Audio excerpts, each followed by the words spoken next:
a empezar.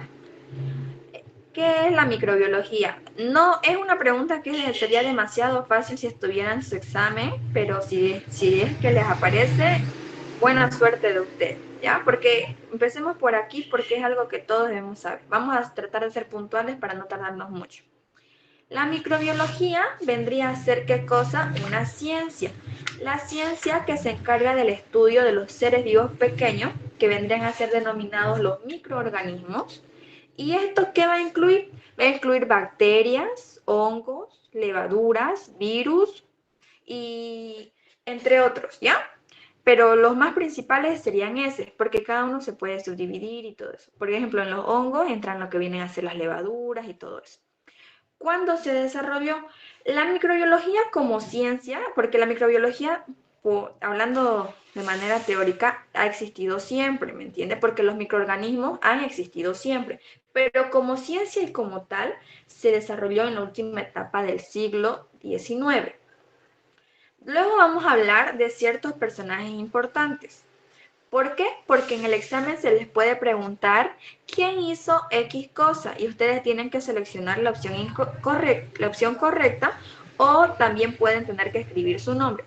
De todos los personajes que se mencionan en este tema, los que más vamos a resaltar son estos cuatro que ven aquí.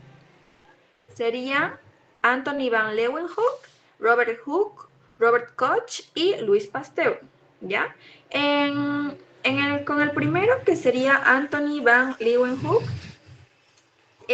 todos han puesto un aporte a la microbiología, claro. Este primero, ¿cómo podría decirlo? Su aporte en sí pudo haber sido un piloto, no es uno que ya tengamos ahora, pero es uno de los principales, que es el microscopio simple. No es el que ya tenemos, porque obviamente en la actualidad contamos con microscopios más complejos, más sofisticados, pero a él se le atribuye la creación del microscopio simple. Luego hablamos de Robert Hooke, ¿ya? El aporte que hizo él a la microbiología es un complemento, la manera de complementar al anterior es que a él le debemos la creación del microscopio compuesto, que vendría a ser como que digamos, lo más parecido que tengamos a a los microscopios actuales. Luego tendríamos Robert Koch, ¿ya? A Robert Koch se le atribuye un descubrimiento muy importante que tenemos en cuenta hasta la actualidad. En el año 1980, él aisló las bacterias productoras del carbunco del ganado. ¿Por qué este descubrimiento es tan importante? ¿Por qué? Porque gracias a sus ensayos y el descubrimiento que hizo esta persona, fue que nosotros tenemos las dichosas vacunas, ya que él fue el primero en experimentar con lo que vendríamos no sé si ustedes bueno, todos ya deben haber visto esto en clase. ¿No ves que el origen de nuestras vacunas viene de las vacas? ¿Por qué? Porque en la antigüedad lo que tendría esta enfermedad de que es la del carbunco que dice ahí, es la productora de la viruela, ¿no ves? O viruela, varicela. Entonces, esa era una enfermedad altamente mortal para la gente de ese tiempo por las condiciones en las que se vivía y porque no se contaba con lo que hoy tenemos las vacunas hasta en ese entonces. Que él, que él al ver que las características patológicas de la varicela que tenían las vacas se parecía a la de los humanos, él intentó lo que sus ensayos de él consistían en lo siguiente que hoy llamaríamos como la formación de los anticuerpos. Es decir, al introducir en una persona sana el virus que era el que provocaba la enfermedad en las vacas, este no era tan potente como el que provocaba la enfermedad en nosotros los humanos, porque no eran el mismo, pero no nos mataba, pero ese hacía que nuestro cuerpo pueda producir los anticuerpos. Entonces, una vez que se sanaba esa enfermedad y venía la que era ya la varicela mortal, que era la que nos mataba a nosotros, el cuerpo ya estaba preparado inmunológicamente y de esa manera las personas ya no morían. ¿Sí me explico? Eso lo vamos a ver más a profundidad en el tema de inmunidad, que creo que es el tema 6, ¿ya? Luego tendríamos por último, a Louis Pasteur, que todos sabemos que uno él entre sus tantos logros tiene el que vendría a ser la pasteurización, que es una clave, como le decimos, un descubrimiento muy resaltante en lo que vendría a ser tanto en la microbiología como en el consumo de alimentos y tal.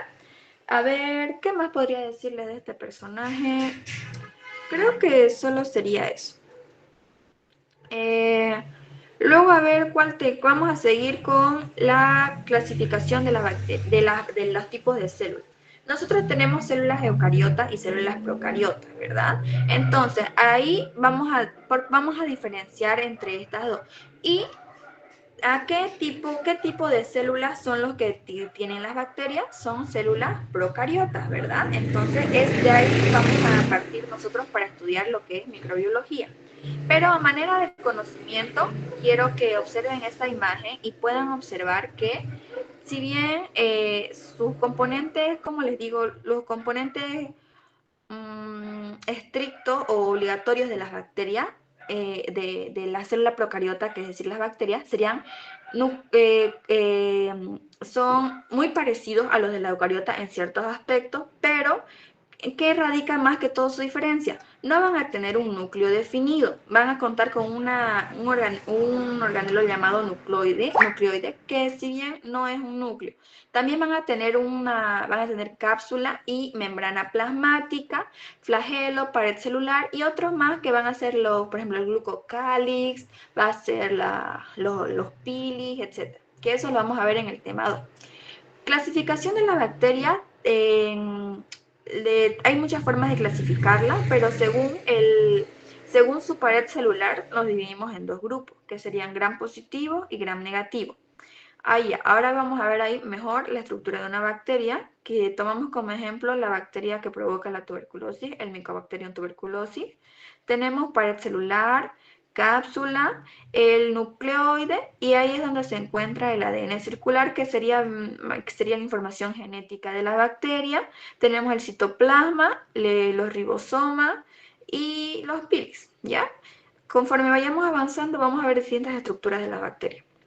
La reproducción de las bacterias, estas se dividen por reproducción binaria, por fisión binaria, y vamos a ver ciertos conceptos importantes que ustedes tienen que saber por si se les aparece en el examen. Por ejemplo, microorganismo. ¿Qué es un microorganismo? Un microorganismo son todos aquellos seres vivos que no son visibles a simple vista, ¿ya? Eso es un microorganismo. Una bacteria. ¿Qué podríamos decir de la bacteria? Es lo mismo, la bacteria son microorganismos, es decir, la bacteria sería microorganismo capaz de producir, como les digo, bacterias, virus, parásitos y todo eso son microorganismos. Entonces, podremos decir que microorganismo, ser vivo que no se puede ver a simple vista, y bacteria serían los microorganismos, ¿ya? Vamos a ampliar más ese concepto en el tema 2 porque no me quiero tardar mucho en este. Luego tendríamos que virus, parásito, todo eso de los parásitos no lo vamos a ver tan a profundidad porque no estamos viendo parasitología. Y vamos a ver el concepto de inóculo y de cepa. A manera de saber, que ya lo saben en laboratorio también, un inóculo vendría a ser a ver cómo se los digo, inocular. Inocular es la siembra in vitro, por así decirlo. El inocular es introducir una bacteria específica en un medio para poder así observar su crecimiento. Es que no sé cómo explicárselos porque en la laboratorio ya se los dije, pero a ver, voy a ver si en el tema 2 lo vemos a profundidad. Aquí mejor lo vamos a observar lo de la célula procariota, ¿ya? Aquí podemos ver que tenemos elementos obligados y elementos facultativos, ¿ya? Elementos obligados son aquellos elementos que tiene que tener toda bacteria, que serían la pared bacteriana, la membrana citoplasmática, el citoplasma y los ribosomas. Y el cromosoma bacteriano sería el ADN bacteriano, la información genética de la bacteria. La pared bacteriana sabemos que es similar a, como les decía, la pared celular, donde tendríamos todo tipo de ácidos micólicos, peptidoglucano, etcétera, que serían, dependiendo del tipo de bacteria, su composición varía. El citoplasma es, a ver, es donde sobrenadan el resto de los organelos. Tenemos los ribosomas, que es donde se sintetizan las proteínas bacterianas, etc. Ahora, elementos facultativos. Los elementos facultativos que no todos esos elementos van a estar presentes en todas las bacterias. Aquí vamos a tener algo no todas las bacterias van a tener lo mismo, y una característica de estos elementos facultativos es que son los que le proporcionan la virulencia a la bacteria, es decir, mientras más elementos facultativos, más virulencia o capacidad infecciosa va a tener la bacteria. Entre eso tenemos la cápsula. La cápsula, aparte de dar forma y rigidez a la bacteria, tiene otra función muy importante, que es evitar la fagocitosis. ¿Y qué es la fagocitosis? La fagocitosis vendría a ser la acción por la cual la bacteria es destruida. ¿Por qué? Por los fagocitos. ¿Qué son los fagocitos? Son las células inmunitarias del cuerpo humano. Luego tendríamos los flagelos. Los flagelos le dan movimiento a la célula, y las fimbrias o pilis ayudan en cuestión a su movilidad, es decir, al desplazamiento de la bacteria. Luego tenemos las endosporas, que vendrían a ser que sabemos que las esporas son su forma de resistencia, pero estas se encuentran dentro de la bacteria, las que son que al liberarse, ¿cómo le digo? Son los que le vendrían a dar una forma de, según, como que colaboran a la supervivencia de la bacteria. Es decir, que mientras exista espora, si se encuentran en un medio y ambiente adecuado, puede volver a reproducirse, a procrearse la bacteria, ¿me entienden? Luego tenemos el glicocálix. Vendría a ser que una de sus funciones es facilitar también la adherencia, similar a la de los pílix, ¿ya? Y luego tendríamos los plásmidos, ¿ya? Los plásmidos son simplemente el ADN extracromosómico, es decir, hay ADN en el cromosoma bacteriano, y los plásmidos son el ADN extracromosómico, es decir, el ADN que se encuentra fuera del cromosoma. A ver, ¿qué podríamos sacar de pregunta hasta lo que estamos aquí? Le podría pedir a ustedes, la doctora, que le mencionen elementos facultativos de la bacteria. Un momento, por favor.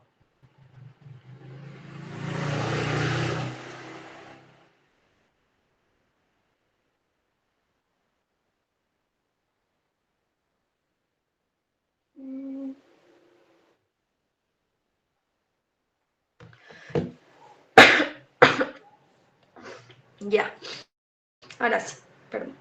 ¿Qué otra pregunta podríamos sacar de acá? Ah, sí, estaba diciéndole, así como puede preguntarle a la doctora que nombren algunos de esos, con que nombren unos 3 o 4, yo supongo que la doctora le va a hacer valer su respuesta, pero preferiríamos, claro, que puedan anotar todas, ¿no? Pero apréndanse los que sean más fáciles para ustedes, que serían, por ejemplo, la cápsula, el flagelo, los pilis, el glucocálix, etcétera, ¿ya?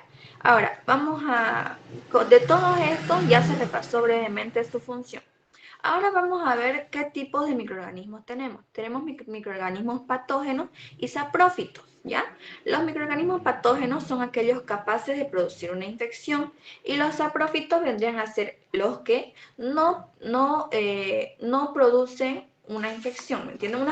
Serían unos microorganismos que pueden simplemente, como les digo, coexistir en el organismo sin provocar daño o ser perjudiciales, ¿ya? Luego tendríamos en la siguiente diapositiva, aquí una breve descripción de la morfología.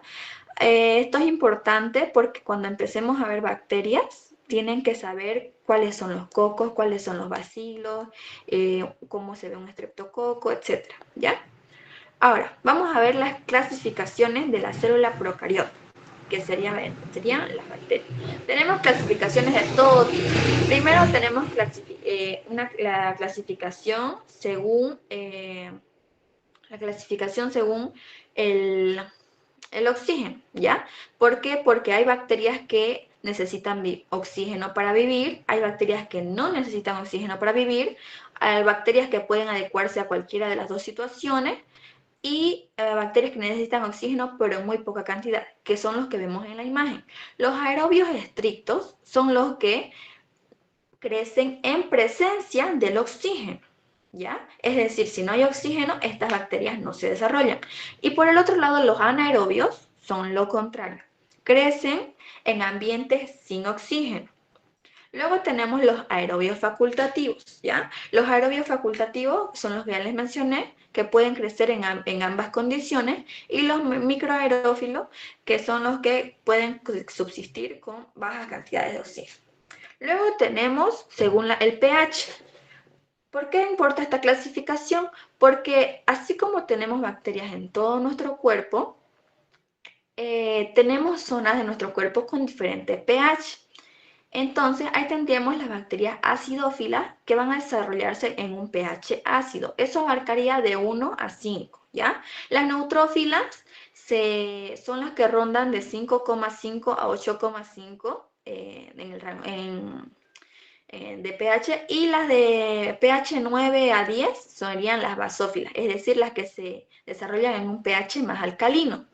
Ahora también la temperatura. Tenemos las termófilas, como ven ahí, que su temperatura óptima estaría de 50 a 60 grados centígrados, pero pueden sobrevivir en una temperatura de 25 a 80 grados centígrados. Las mesófilas son las que su temperatura óptima la tenemos ahí de 20 a 40, y las ciclófilas son las que pues sobreviven en ambientes mucho más fríos, que serían de 10 a 20 grados centígrados su temperatura óptima, ¿ya? Según su nutrición, no es tanto, no he visto que la doctora pregunte tanto, pero pues como mencionar, están ahí las fotótrofas, quimiótrofas, litotrótrofas, organótrofas y quimiótrofas, ¿ya?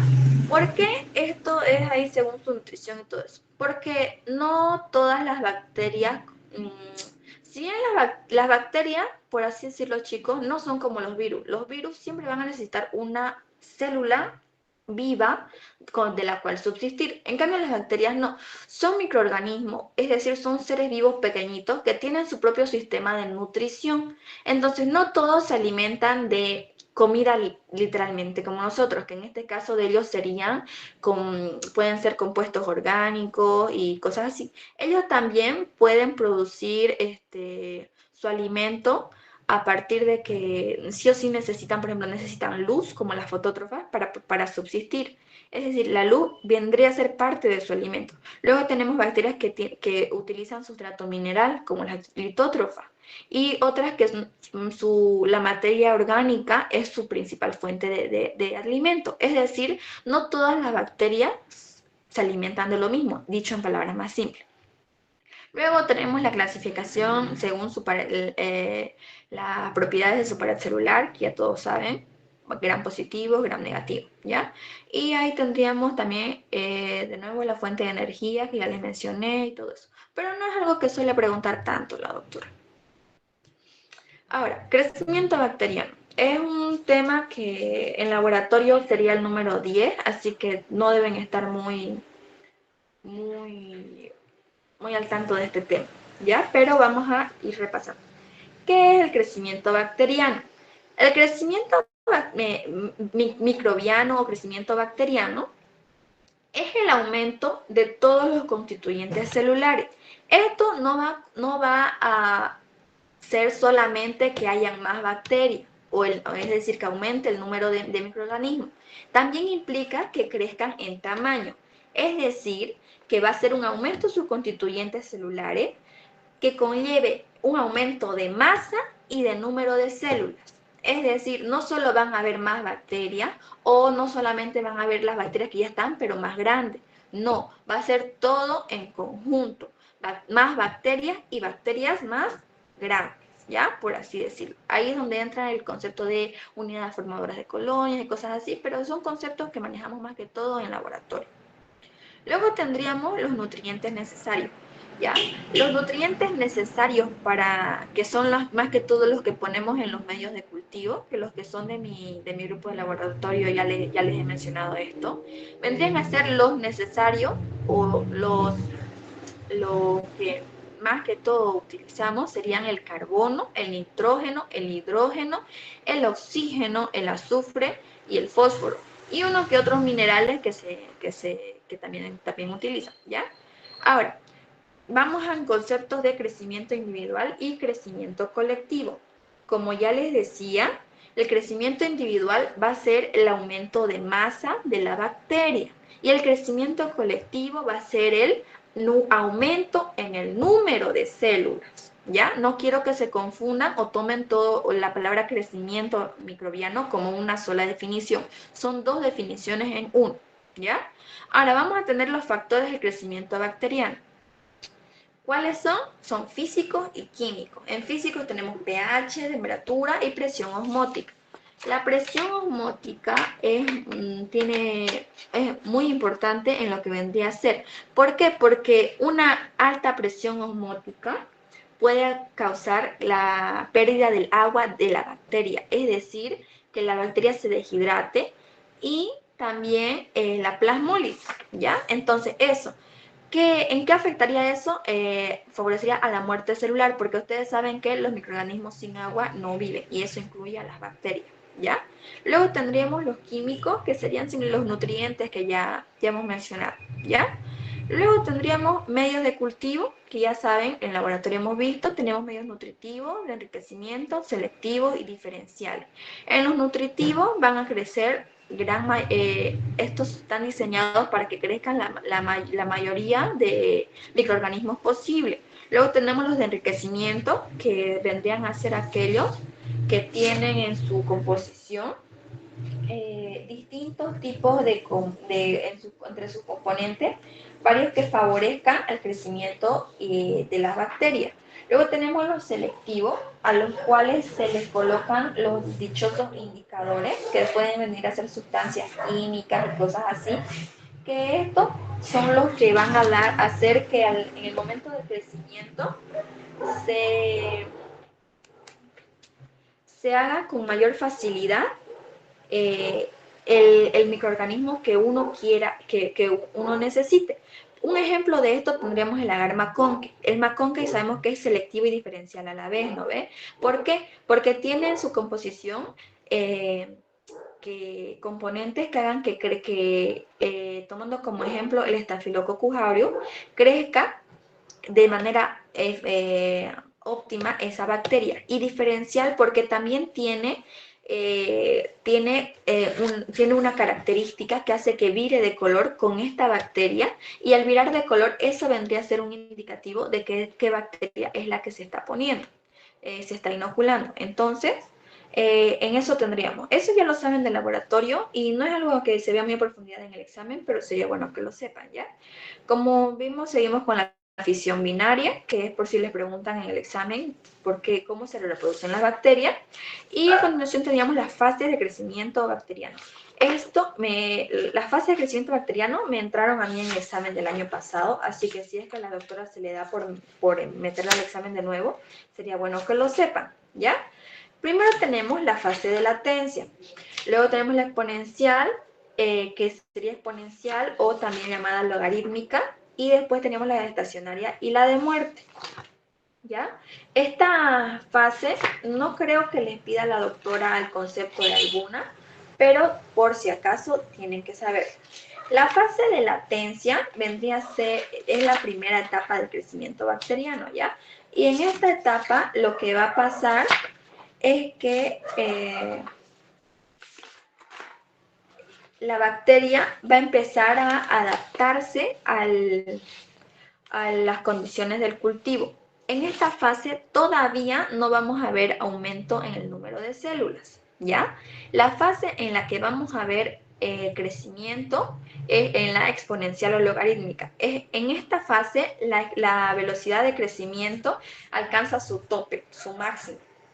Ahí tenemos tanto aumento de número de colonias como de la masa de cada una de las bacterias, ¿ya? Y durante este proceso es que la bacteria se alimenta en lo más posible del medio de cultivo. Luego en la fase estacionaria, donde si no hay renovación del medio de cultivo, la bacteria como bien dice estacionaria, va a seguir, pero pero llega el momento en que los nutrientes del medio de cultivo se van a llegar a agotar. Entonces ahí es cuando termina la fase en la que la bacteria puede estar sin alimento, y llega la fase de muerte. Entonces ahí es donde al no haber, ya que no hay más medio de cultivo, llega una situación en que las células van a empezar a disminuir en cuestión de células viables. Entonces van a dejar de reproducirse y va a empezar la etapa de muerte. Entonces, latencia, aún no hay bacterias, la bacteria o célula se está adecuando. Exponencial, hay crecimiento bacteriano en la velocidad máxima que pueda tener la bacteria, es decir, tanto crecimiento de masa como de número de células. La estacionaria, donde recién en la estacionaria donde se frena el crecimiento y la bacteria se mantiene hasta que llega la etapa de muerte, donde las bacterias dejan de reproducirse y empieza la muerte celular. La temperatura óptima, ya lo vimos en el anterior tema, y vamos con microbiota humana. A ver, del anterior tema, vamos a ver qué preguntas podrían salir de aquí, ¿ya? Como les dije, a mí me entró la pregunta de latencia, exponencial, estacionaria, muerte, o sea, las 4 fases. Les puede preguntar la doctora cómo se clasifican los microorganismos según, vamos a ver de estos dos temas. La doctora puede ser que les pregunte cómo se clasifican los microorganismos según su preferencia del pH. Serían acidófilas, neutrófilas, basófilas. ¿Cómo se clasifican según la temperatura en la que se desarrollan? Termófilas, mesófilas, psicrófilas, ¿no ve? Luego podríamos tener, o si no, les puede estar preguntando ¿qué tipos de crecimiento bacteriano existen? ¿Y cuáles dijimos que eran esos? Eran crecimiento individual y crecimiento colectivo. Luego tendríamos, a ver, ¿qué otra pregunta se puede sacar?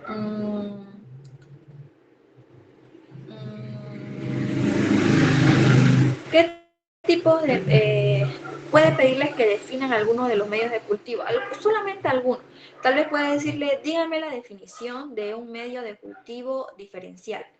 Puede poner, o un medio de cultivo selectivo. Puede decir, el medio selectivo provee nutrientes que facilitan el crecimiento de un determinado microorganismo e inhibe el crecimiento de los otros microorganismos. Es decir, que en ese medio solo va a crecer el microorganismo que uno desea. O en el medio de cultivo nutritivo, ustedes ahí ponen, es el medio de cultivo en el que se pueden crecer una gran cantidad de diversos microorganismos. ¿No ve? O sea, no es que crezcan varios microorganismos en ese medio de cultivo, sino que al tener componentes que ayudan a su nutrición, hace que el microorganismo que se esté sembrando pueda crecer sin problema. Uno de esos sería el agar sangre, ¿no ves? Que usamos en todo. Entonces pueden hasta poner como ejemplo y cosas así.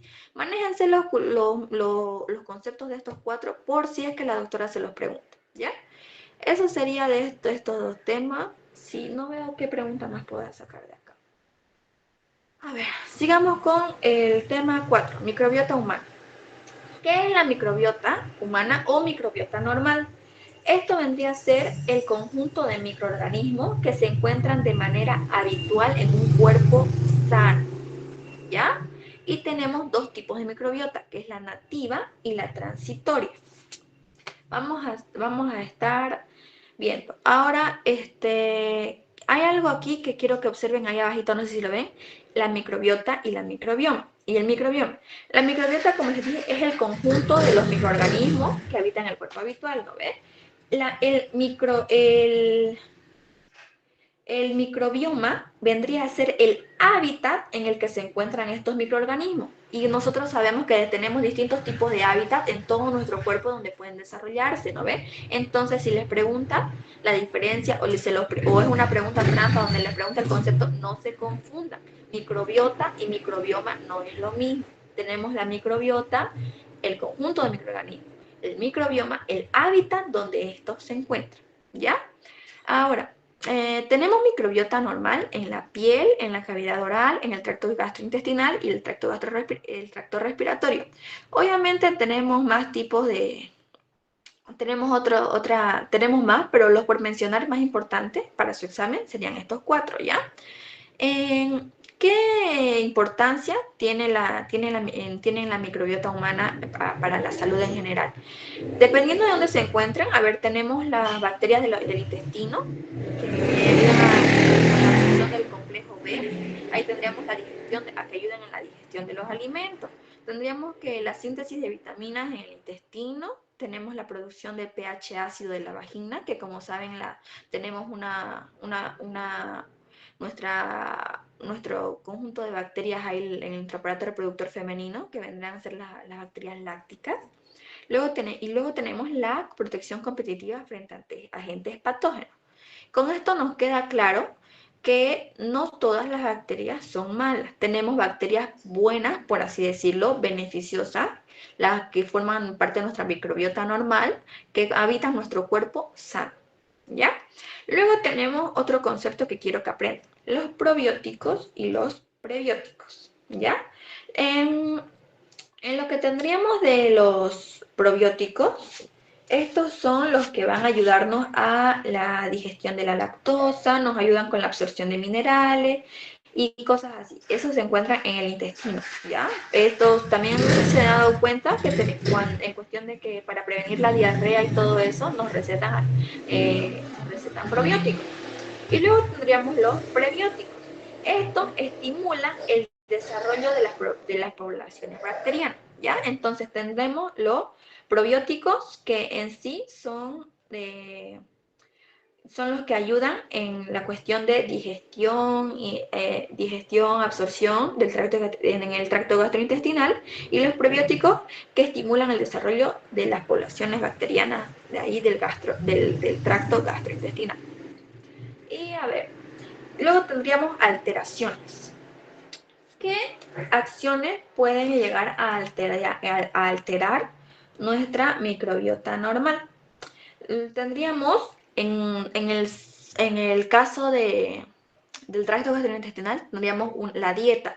Por ejemplo, el consumo de demasiados tipo laxantes. La gente que tiene problemas con el estreñimiento puede llegar a excederse con eso. Entonces, eso puede provocar que la diarrea haga que expulsemos ciertas bacterias que son beneficiosas para nuestro microorganismo, y de esa manera quedamos expuestos a enfermedades gastrointestinales de las cuales no teníamos nuestra flora intestinal que nos protegía, pero por cuestiones de los laxantes ya no.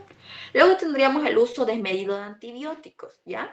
Que de igual manera, de esa manera se crea resistencia y todo eso. Por eso no es buena la automedicación, que un consumo excesivo de antibióticos pueden ser perjudiciales si no se usan adecuadamente los antibióticos. Y luego tendríamos los desinfectantes, que esto sería más que todo para la microbiota de la piel. Es decir, hay gente que por cuestiones de limpieza se exceden en este tema y tendríamos que los jabones desinfectantes podrían llegar a alterar la microbiota normal de nuestra piel, ¿ya? Ahora vamos a manera de mencionar los sitios colonizados, por así decirlo, y que serían los lugares donde tenemos nuestra microbiota humana, serían la piel y las mucosas, el intestino delgado, el intestino grueso, la vagina, el tracto urinario inferior y el estómago. Y los sitios estériles, los sitios, es decir, los sitios donde no tenemos microbiota, donde no hay crecimiento de ninguna bacteria total. Es decir, que si es que hay bacterias en estos sitios llamados estériles, quienes son indicativos de una posible infección. Ahí tendríamos la pleura, que es el líquido que tenemos entre las membranas de los pulmones, las meninges, que serían las membranas del cerebro, el pericardio, el peritoneo, el útero, el sistema circulatorio. Todos esos son lugares de nuestro organismo en los que no se permite la entrada de bacterias, ¿ya? Siguiendo con el siguiente tema, tendríamos esterilización. La esterilización es todo proceso físico o químico que destruye todas formas de vida microbiana. Y esto va a incluir a sus formas de resistencia, que vendrían a ser las esporas, y también a los virus. En el año pasado, a mí me entró la pregunta, me acuerdo, era una pregunta de opción múltiple, ¿esterilización y desinfección son lo mismo? Y ahí la respuesta es no. Desde el laboratorio se les viene diciendo que su diferencia más notable es que la esterilización destruye las formas de vida microbiana, incluyendo a las esporas, mientras que la desinfección no destruye las esporas, es decir, las formas de resistencia sobreviven a la desinfección, pero a la esterilización no. Por abajo podemos ver un poco lo que serían las etapas del proceso de esterilización, que vendrían a ser la limpieza y descontaminación, la inspección, preparación, esterilización, desinfección, almacenamiento y distribución, ¿ya? No he visto que suele preguntar mucho la doctora, pero a manera de que lo sepan, estaría bien que sepan eso, ¿ya? Luego tenemos personajes, de nuevo. Vamos a tener estos 5 personajes que vamos a mencionar, que serían Semmelweis, Lister, Pasteur, Tyndall y Koch. Si notan que he resaltado el nombre de Robert Koch, es porque él estableció el principio de esterilización y desinfección, ¿ya? Es algo que quiero que recuerden, ¿ya? Porque él es uno de los personajes que a nivel de toda la microbiología ha hecho bastantes aportes. Ay, espérame un momentito.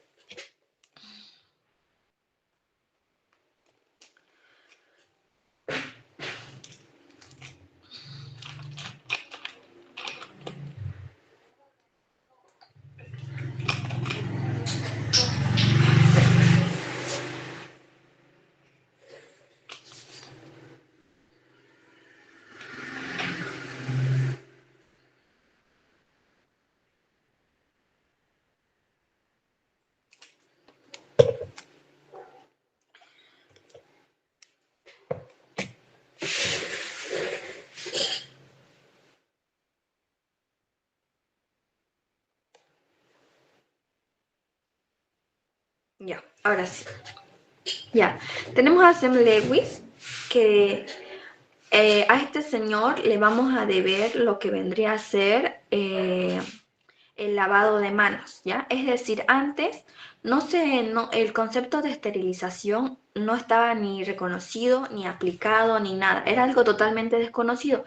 Y en lo que vendría a ser el sector de la salud, esto afectaba mucho, ya que los casos de infecciones postoperatorias o luego de los partos, era lo que llamamos la fiebre puerperal, era algo muy frecuente que acababa con la vida de las mujeres o si no las dejaba en condiciones muy críticas de salud. Entonces, este señor es el que logra reducir los casos de esta fiebre gracias al lavado de manos, haciendo que el médico que atendía estos partos tenga que lavarse las manos obligatoriamente, ¿ya? Luego tenemos a Lister, que él estableció la técnica de la asepsia. Tenemos a Pasteur, que uno de sus aportes fue el concepto de germen y de transmisión aérea. Gracias a Louis Pasteur tenemos el primer prototipo de lo que vendría a ser el autoclave, que es un equipo que venimos usando nosotros hasta la actualidad, ¿verdad? Y luego tenemos a Tyndall, que probó que los microorganismos siguen vivos después de la ebullición, y Robert Koch, que es el que estableció el principio de esterilización y desinfección. Es decir, la diferencia, la definición como tal y todo, quien estableció un principio para todo lo que conocemos acerca de estas dos cosas hasta ahora fue Robert Koch, ¿ya? Luego tendríamos a la clasificación de Spalding, que también es muy importante. Él los clasificó en dos secciones, lo que vendría a ser de los materiales que se someten a esterilización, ¿ya? Porque sabemos, ya como les mencioné, los casos de infecciones intrahospitalarias eran muy altos. Entonces tenemos, según el riesgo de su uso, crítico, semicrítico y no crítico. No creo que la doctora les pregunte qué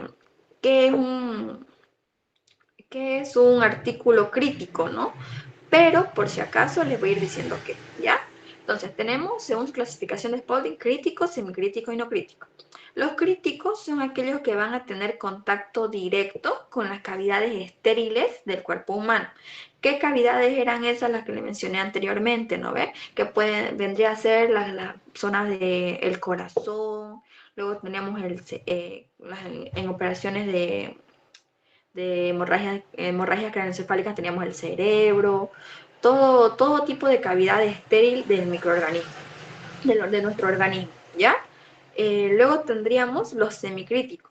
Estos entran en contacto con la piel no intacta, es decir, herida, pueden entrar en contacto con mucosas y cosas así. Es decir, zonas de nuestro cuerpo que no se consideren estériles, pero aún así son zonas de nuestro cuerpo con las que hay que tener cuidado. Y luego tenemos los no críticos, que estos son los que entran en contacto con la piel sana y solo van a requerir limpieza y cosas así. Entonces, de todo esto, los críticos y semicríticos requieren obligatoriamente esterilización, y los semicríticos y los no críticos, estos son los que se pueden simplemente limpiar y volver a utilizarse, ¿ya? Luego tenemos según el tipo de material, que serían acero inoxidable, plástico, vidrio, látex y algodón, ¿ya? A manera de que lo sepan. Pero el que más recalcaríamos sería según su riesgo de uso, ¿ya? Luego tendríamos los, eh, los equipos, ¿ya? Vamos a tener la estufa o el horno de esterilización, pero que nosotros lo conocemos como estufa, y el autoclave, ¿ya? Estos funcionan de la siguiente manera. Tendremos el horno de esterilización. A ustedes les puede preguntar la doctora cuál es el principio o cuál es el fundamento del horno de esterilización, ¿ya?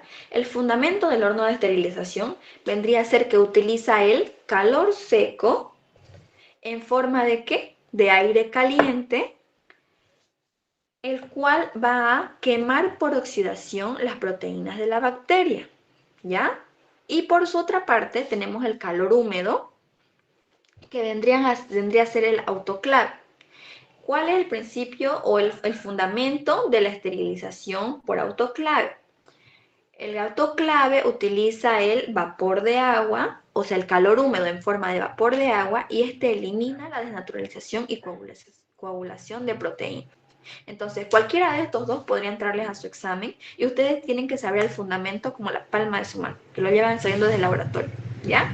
En forma de incisos les puede aparecer, digamos, las temperaturas, les puede decir la temperatura y el tiempo de exposición para esterilizar en calor húmedo, 120 grados centígrados del autoclave, durante 20 minutos, como ya vieron arriba en ventanilla de microbiología. Y en el caso del calor seco sería 180 grados centígrados durante 1 hora. Ahora, ambos de estos métodos de esterilización, en los que se usa calor a alta temperatura, tienen sus respectivas ventajas y desventajas. En el examen les puede aparecer que la doctora que les diga, mencióneme 3 ventajas o 3 desventajas del calor húmedo o del calor seco. Y para eso ustedes necesitan saber sus ventajas y sus desventajas. Empecemos por el calor seco, ¿ya? Es un equipo que llamo de la esterilización por calor seco, que vendría a ser en el horno. Nosotros ya lo hemos visto en laboratorio. Una de sus ventajas sería que en esta es posible que nosotros podamos esterilizar materiales que sean de metal, como por así decirlo, materiales que se puedan corroer. Estos materiales de metal, si los exponemos al calor húmedo, se pueden llegar a corroer, es decir, degradarse. Entonces, no es conveniente esterilizar en calor húmedo. Por esa es la ventaja del calor seco. Ahí podemos esterilizar material de metal, ya que no se va a malograr. Luego tendríamos que permite la esterilización de sustancias en polvo y de las no acuosas y de sustancias viscosas no volátiles. Pero su gran desventaja es que requiere mayor tiempo de esterilización y eso, dependiendo de la situación en la que se lo emplee, puede ser algo perjudicial. Entonces, su mayor ventaja del calor seco, que no es corrosivo y se pueden esterilizar polvos y sustancias no acuosas.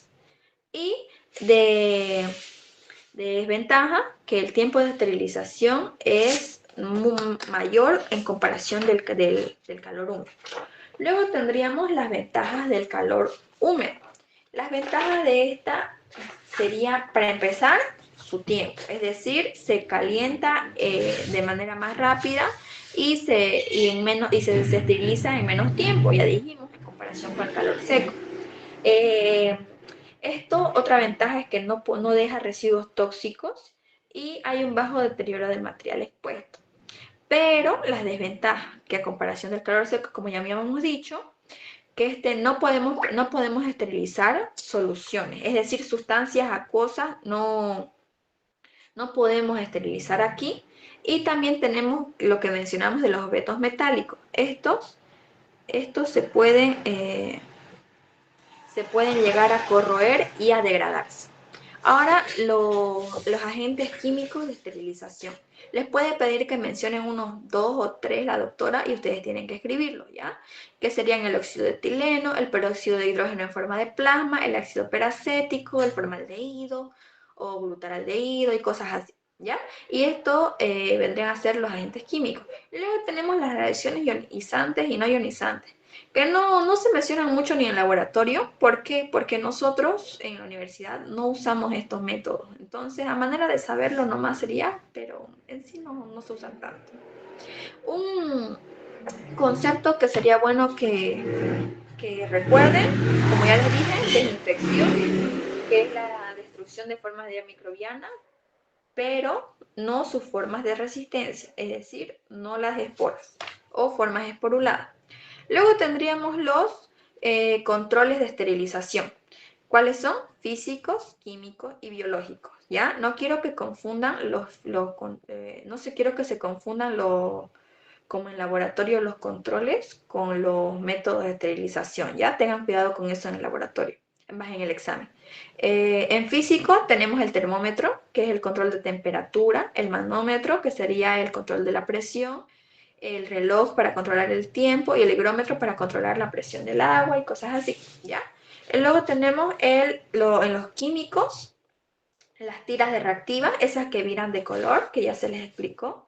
Y los biológicos tendríamos las cepas de Bacillus estereotermófilos y Bacillus subtilis, que nosotros los usamos como indicadores, ya que al haber crecimiento de estas bacterias, nos indicaría que no se hizo un correcto proceso de esterilización. Es decir, de esa manera se las usa como indicador.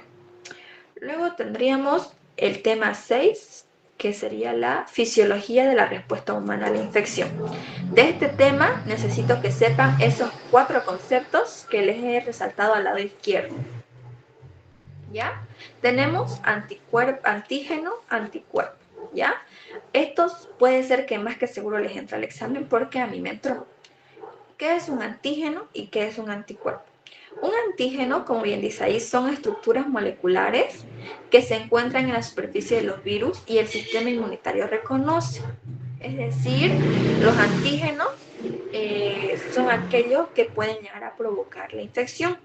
Y el anticuerpo son las proteínas que pueden estar unidas a nuestras células o disueltas en plasma que reciben el nombre de las inmunoglobulinas, ¿ya? Los anticuerpos son aquellos que en presencia de un antígeno se forman para combatir a este. Y luego tenemos la inmunidad. Hay 2 tipos de inmunidad, que sería, por ejemplo, esto entró en mi examen. Puede ser que les pregunte qué es la inmunidad celular y uno se queda como que qué era y cosas así, ¿no ve? Entonces, la inmunidad celular vendrían a ser los linfocitos T, que son los que atacan a los microorganismos intracelulares y a sus toxinas, porque son las toxinas las que son las que su forma de virulencia, una de sus factores de virulencia que vendrían a ser los que nos infectan. Y algo que recalcar es que en la inmunidad celular no hay intervención de anticuerpos. Por otro lado, la inmunidad humoral es la respuesta específica del sistema inmune en la que se interviene el reconocimiento de los antígenos y la producción del anticuerpo. En palabras más simples, la inmunidad humoral es la respuesta del organismo que cuando se produciendo un anticuerpo para un determinado antígeno, que vendría a ser el antígeno, es la estructura que viene a producir la infección. Entonces, en la inmunidad celular no hay intervención de anticuerpos. En la inmunidad humoral hay intervención de anticuerpos porque se producen para combatir al antígeno que ha entrado en el cuerpo.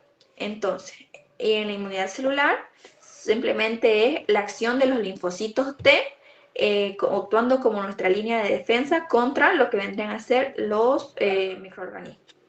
Ahora, vamos a hablar de inmunidad adquirida. Tenemos 2 tipos, porque aquí les puede preguntar en el examen la doctora, digamos, a ver, esperen un momentito.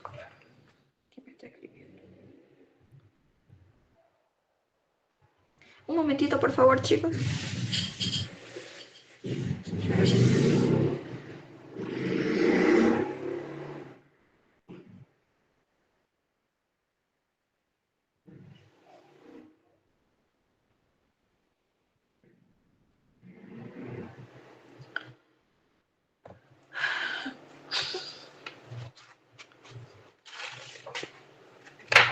Ya, tendríamos la inmunidad adquirida, ¿no ves? Teníamos la activa y la pasiva.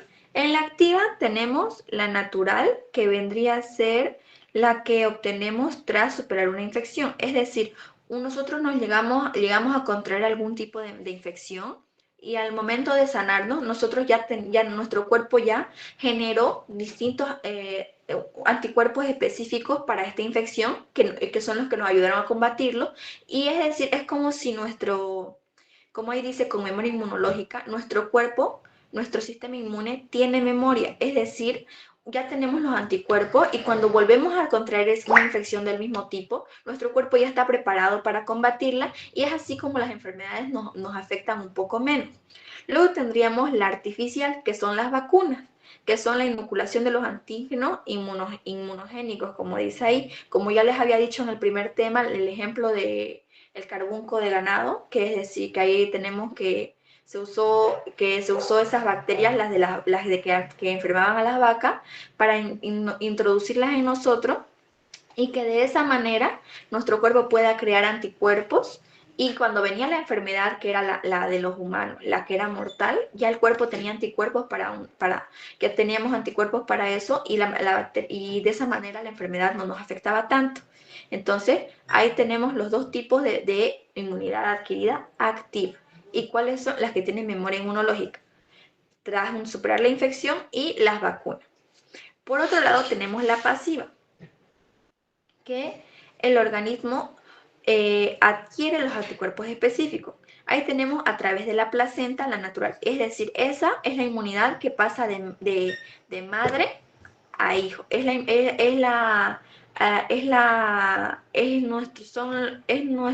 ¿Cómo les digo? Como digo, de la madre al hijo. Nosotros venimos al mundo, saben, totalmente estériles, ¿no? Veas, el de nuestra mamá. Entonces, a través de la placenta, la madre va pasándole también distintos tipos de anticuerpos al feto, que son con los que el bebé va a nacer para proteger de ciertos tipos de afecciones. Y luego tenemos la seroterapia, que es la procedente del suero de otros organismos. ¿Ya? De aquí, la doctora, una de estas cuatro tal vez les pregunte o tal vez solo les pida que mencionen alguna. Puede decirle, mencióneme los tipos de inmunidad adquirida activa. Y ustedes solo tienen que decir natural y artificial, que sería la vacunación. ¿Ya? Y solo tienen que especificar la natural, que es después de superar una infección, y la artificial, que vendrían a ser las vacunas. Cosas así. Pero cosas tan rebuscadas no suele preguntar la doctora. Ahora, tendríamos a continuación, siguiendo este tema, que es un poco largo, tenemos las 3 líneas de defensa. La primera línea de defensa serían las barreras físicas o mecánicas. Nuestra primera línea de defensa física de nosotros de por sí es nuestra piel. ¿Por qué?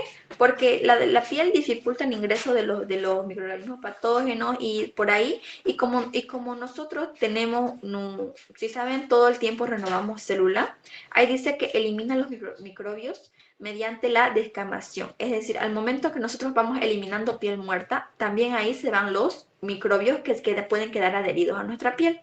Luego tendremos las membranas mucosas, que serían las células que producen moco, y esas lubrican y atrapan ahí a los microbios para que no puedan ingresar en nuestro organismo. Y luego tendríamos las células ciliadas, que son los que barren los gérmenes mantenidos en la mucosa de la faringe para que en el estómago el ácido clorhídrico las destruya. Entonces, primera línea de defensa, barreras físicas o mecánicas, que serían la piel, las membranas mucosas y las células ciliadas, ¿ya? Ahora, la segunda línea de defensa, que es la que a mí me entró en mi examen, serían las células fagocíticas. Eso, cuando las anteriores barreras fallan, que es decir, la piel, digamos, en el caso de unas heridas, por ejemplo, llega y se atraviesa la piel y nos provocan una herida que la rompe totalmente, y nos vamos a encontrar con las células con capacidad fagocítica, ¿ya? Tendríamos entre esos los macrófagos, los neutrófilos y las células killer o natural killer, que a la doctora le encanta preguntar de las células natural killer. En la diapositiva creo que hay un cuadrito de cómo funciona, uno bien dinámico, apréndanselo, por si la doctora les pregunta. A mí no me preguntó, pero puede ser que a ustedes sí, porque es una parte del tema que a la doctora le gusta mucho recalcar y es una de las más importantes. ¿En qué nos quedamos? Ya. Los macrófagos. Los macrófagos serían los glóbulos blancos que vienen de la diferenciación de los monocitos. Y luego tendríamos, estos son los que fagocitan los restos de las células muertas y contienen sustancias y enzimas que son antibacterianas, es decir, que van a combatir a las bacterias. Y luego tenemos las células killer. Las células killer son una variante son uno de los muchos tipos de linfocitos que tenemos en nuestro cuerpo y fagocitan las células infectadas por virus y las células tumorales. Es decir, la fagocitosis es el proceso mediante el cual nuestras propias células de nosotros, ¿cómo les digo?, absorben o comen o destruyen o atrapan, como quieran llamarlo, a las células infectadas. Es decir, la célula killer no es que los linfocitos no es como que vayan y solamente vayan y se coman al virus o a la bacteria o a la toxina o a las células tumorales. Se comen toda la célula en sí, o sea, es como si se sacrificara. Se come toda la célula infectada, ¿me entienden? Es decir, la absorbe totalmente. Luego tendríamos la tercera línea de defensa, que es la respuesta inmune adaptativa. Ahí tenemos que se divide en 3 fases. Ya, apréndanse esas 3 fases, a manera de mencionarlas, porque este sí puede entrarles en su examen también. Que sería el reconocimiento de un antígeno. Los linfocitos más adecuados participan frente a la exposición de un antígeno determinado gracias a las proteínas específicas en la superficie celular. ¿Qué quiere decir eso? Una vez que nuestro cuerpo ya ha detectado el antígeno, es decir, al microorganismo extraño que viene a provocarnos una infección, ese es el reconocimiento. Los linfocitos que todavía no son las células killer, lo reconocen y lo clasifican, es como si nuestro cuerpo lo clasificara como algo que no tiene que estar en nuestro cuerpo, ¿verdad? Luego tenemos la activación de los linfocitos. Una vez que ya tienen reconocido al antígeno, se envían señales. ¿Para qué? Para que en forma de respuesta inmune se produzca un anticuerpo específico para ese antígeno que entró a infectarnos. Y de ahí viene la fase efectora, que están los linfocitos B, que eliminan los microbios extracelulares, y los linfocitos T, los microbios intracelulares.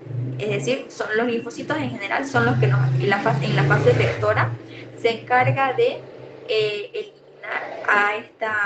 a los antígenos. Por último, tenemos la manifestación de la enfermedad. ¿Ya? A ver, aquí vamos a ver qué pregunta les puede sacar la doctora. Les he dicho aquí que se aprendan el concepto de antígeno y el concepto de anticuerpo, porque a mí me entró en mi examen. Puede estarle preguntando a la doctora, ¿qué inmunidad es la que se transfiere de la madre al niño a través de la leche materna? Esa es la pasiva natural, que sería a través de la placenta al nacer. Y también tenemos la leche materna, que tendría que ser lo que es el calostro. Bien saben, en los primeros 6 meses se consume la leche materna. Ahí viene el calostro, que esa sería la inmunidad activa, pasiva, natural. ¿Ya? Y si les puede preguntar también la inmunidad que se obtiene por inoculación de los antígenos, esas serían las vacunas, ¿ya? Luego tendríamos, a ver, la inmunidad que nosotros, a ver, podría preguntarles de esta parte de aquí. Les dije que se aprendan de la tercera línea de defensa la respuesta inmune adaptativa, ¿no ves? Podría preguntarles ella, no les va a preguntar como yo que se los expliqué las 3, pero les puede decir cuáles son las 3 fases de la respuesta inmune adaptativa. Y ahí ustedes solo tienen que decir reconocimiento del antígeno, activación de los linfocitos y fase efectora. ¿Ya? Solo nombrarlos. Otra pregunta que les puede poner... No veo más de dónde puedan sacar preguntas de ese tema, la verdad, la doctora. O sea, es que, como les digo, no son tan rebuscadas. A ver, creo que no lo puse en la diapositiva, pero tenemos un cuadrito de inmunoglobulinas, ¿verdad? Tenemos si han estudiado ya el tema 6, en la diapositiva ahí están las inmunoglobulinas. Una de las que más pregunta la doctora, porque creo que entró en mi examen el año pasado, sería la inmunoglobulina G, que es la que tiene la propiedad de poder atravesar la placenta. Y así es, hay inmunoglobulina E, la inmunoglobulina M, la inmunoglobulina G, como les dije. Entonces, repásenlo un poco esas inmunoglobulinas, porque tal vez alguna entre en su examen. Van a salir solo como 2 preguntas de cada tema. Ya. Ahora sí, pasemos a la manifestación de la enfermedad infecciosa. ¿Ya? ¿Qué es una infección? Una infección es la manifestación clínica consecuente de una infección provocada por un microorganismo, ¿ya? Eso es una enfermedad eso es una enfermedad, ¿ya? Tenemos que la cadena de transmisión de la infección. Para eso tendríamos, si la doctora les puede preguntar, mencióneme el proceso de la transmisión de una infección. Tendríamos el agente causal, el reservorio, la puerta de salida, es decir, la puerta de salida del microorganismo, la vía de transmisión, luego tenemos la puerta de entrada, que sería por donde entra el microorganismo a nosotros, y el huésped susceptible, que vendríamos a ser nosotros, que un huésped susceptible puede ser un huésped inmunodeprimido o inmunocomprometido. Esto no creo que entre, la verdad, pero sería bueno que lo repasen, porque, o sea, yo como les decía, creo que la doctora no repite modelo, así que les estoy diciendo más o menos las preguntas que podría incluir. Luego tendríamos el curso de la infección. En el curso de la infección tenemos 4 periodos. Esto sí se les puede preguntar. Mencióneme las etapas o periodos del curso de la infección. Le pueden entrar periodo de incubación, periodo clínico, periodo de latencia y fase de transmisibilidad. En el periodo de incubación sería cuando el microorganismo se establece. Luego tendríamos el periodo clínico, que es la manifestación de los síntomas, si no me equivoco. Luego tendríamos el periodo de latencia, que vendría a ser como que el tope de la enfermedad como tal, y la fase de transmisibilidad es la etapa en la que el paciente es contagioso, ¿ya? Luego tendríamos, antes de pasar a lo siguiente, los tipos de enfermedades infecciosas. Aquí la doctora les puede preguntar, digamos, eh, según su... A ver, tenemos las transmisibles y no transmisibles, ¿no ve? Ahí se puede, y tenemos endógenas y exógenas. Les puede preguntar, de acuerdo al origen del agente patógeno, una infección puede ser, ¿cómo? Endógena o exógena. Puede estar en incisos, puede decirles que las nombre. De acuerdo al lugar donde adquirió la infección, la infección puede ser comunitaria o intrahospitalaria. Podemos tener, según la duración del periodo de incubación, tenemos que sería de una enfermedad infecciosa rápida o una enfermedad infecciosa lenta. Luego tenemos y cosas así. Por ejemplo, también les puede preguntar de las transmisibles y no transmisibles. ¿Cuál sería la diferencia? Que las mismas palabras, los mismos nombres lo dicen. Las transmisibles serían aquellas que se pueden transmitir de una persona a otra. Y las no transmisibles, es decir, que esas serían las que no es posible que se contagien entre personas. Entonces, apréndanse cómo se subdividen esto, porque puede preguntarle cualquiera de estos 4 grupitos en los que están separados, y una breve definición de cada uno por si les diga que definan algo. Pero es que no están muy complicados porque sabemos que los mismos nombres nos dicen, ¿ya? Y también los conceptos de endemia, epidemia y pandemia, por si le pregunta qué es, pero a mí no me ha preguntado, la verdad, así que no creo que les pregunte. Luego tendríamos, por último, enfermedades zoonóticas, ¿ya? A manera de conocerlas, que no son mucho de nuestro interés algunas. ¿Por qué? Porque son algunas de origen animal, son parasitarias, y estas no interesan mucho en lo que vendría a ser con nosotros de microbiología, ¿ya? Ahí tendríamos en la brucelosis, que vendría a ser una enfermedad o una infección que se adquiere por el consumo de leche no pasteurizada. Es porque de la bacteria que pertenece al género de Brucella está en la leche. Luego tenemos la cisticercosis, que sería una infección causada por los huevos de las taenias, que ya lo han visto en parasitología, la Taenia saginata, la Taenia solium, la tuberculosis, que pueden ser las que los animales de bovinos pueden llegar a contraerla, los bovinos, animales de corral, por así decirlo. Luego tenemos la leptospira, que es una enfermedad causada por una bacteria también afecta a los animalitos. Y por último tenemos la toxoplasmosis, que es una enfermedad muy común en los gatos, y la sarna, que está en todo tipo de mamíferos, y que esa también puede llegarnos a contagiar a nosotros. De aquí, a ver, ¿qué podría preguntarles la doctora? Aparte de lo que ya les dije,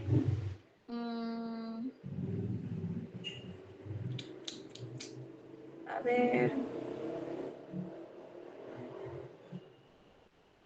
creo que eso. Es que mayormente la doctora pregunta de inmunidad y de este tema saca una pregunta. Bueno, una pregunta sacó el año pasado. Eso, apréndanse como los subtítulos que yo les he puesto acá de cadenas de transmisión de infección y curso de la infección, por si alguno de estos dos les pregunta que escriban. Como les digo, va a ser muy rara la pregunta en la que la doctora le diga, deme el concepto del periodo clínico, por así decirlo, o dígame el concepto del reservorio. Tal vez no creo que se los ponga así, pero sí les pida que nombren las etapas, ¿ya?